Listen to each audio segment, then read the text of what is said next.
Bienvenue à notre rendez-vous du Café Socrate, consacré aujourd'hui à l'énergie. Qu'est-ce que l'énergie ?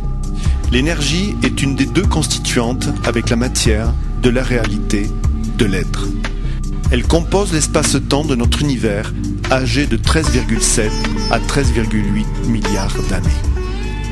Les premiers philosophes l'ont appelée essence ou substance, car sa nature est immuable, éternelle et immortelle.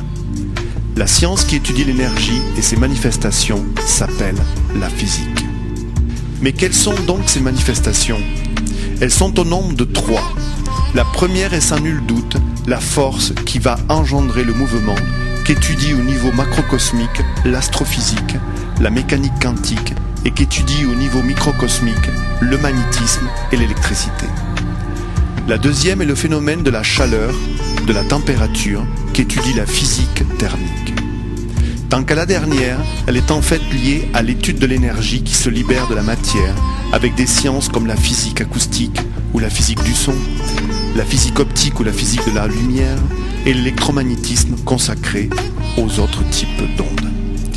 L'énergie est constituée, selon le modèle standard, de 12 particules fondamentales, les bosons de jauge, classifiées et ordonnées en 3 groupes selon leur puissance d'interaction, de forte à faible.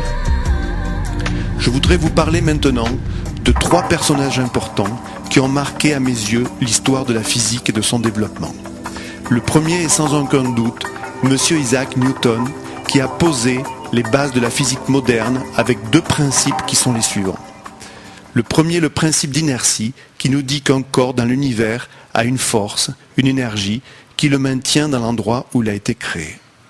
Le deuxième est le principe de gravitation, qui nous dit que 2 ou plusieurs corps dans l'univers, qui ont bien sûr une force, une énergie, vont s'attirer en fonction de leur distance et de leur masse. Il nous explique en fait le fonctionnement de notre système solaire.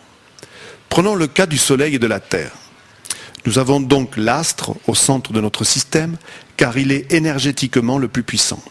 Il attire la Terre qui, elle, grâce à sa propre force, la maintient dans l'endroit où elle se trouve.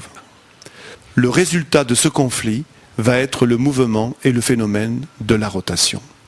Nous pouvons remarquer que nous retrouverons le même principe de fonctionnement pour l'atome constitué d'électrons tournant autour de son noyau. Le deuxième personnage est M. Max Planck, qui a établi une théorie des quanta qui nous dit que l'énergie se libère de la matière d'une manière discontinue, par paquet, ce qui est d'ailleurs la signification de ce mot. Pour comprendre la manifestation de ce phénomène, prenons un exemple. Je vais frapper ici dans mes mains. Comme cela. Que se passe-t-il ? Il y a 2 corps qui se sont heurtés et qui ont libéré de l'énergie sous forme d'ondes sonores.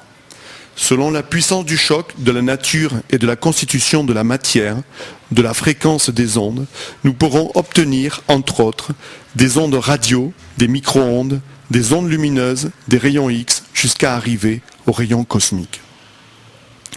Le troisième personnage important est à mon point de vue M. Georges Lemaître, chanoine belge. En effet, il a été un des premiers à concevoir un univers dynamique et en expansion, contrairement d'ailleurs à M. Einstein, qui lui défendait un univers statique et fini. Cette conception a permis la découverte d'une nouvelle force, supérieure en qualité et en quantité à la force de gravitation, appelée énergie noire.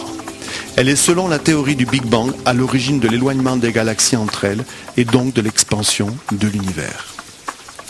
Pour conclure, je voudrais parler maintenant d'une équation essentielle pour comprendre la relation entre l'énergie et la matière. Cette équation de nature et non de valeur nous dit la chose suivante. L'énergie est égale à une particule de matière associée à sa particule d'antimatière. Que pouvons-nous en déduire ? Nous pouvons en déduire que l'énergie, l'essence, la substance, est notre réalité première, que la matière et l'antimatière en sont des parties constituantes et que sa nature, comme nous l'avons vu précédemment, est immuable, éternelle et immortelle. Voilà, je vous remercie de votre attention et je vous dis à très bientôt pour votre prochain rendez-vous du Café Socrate.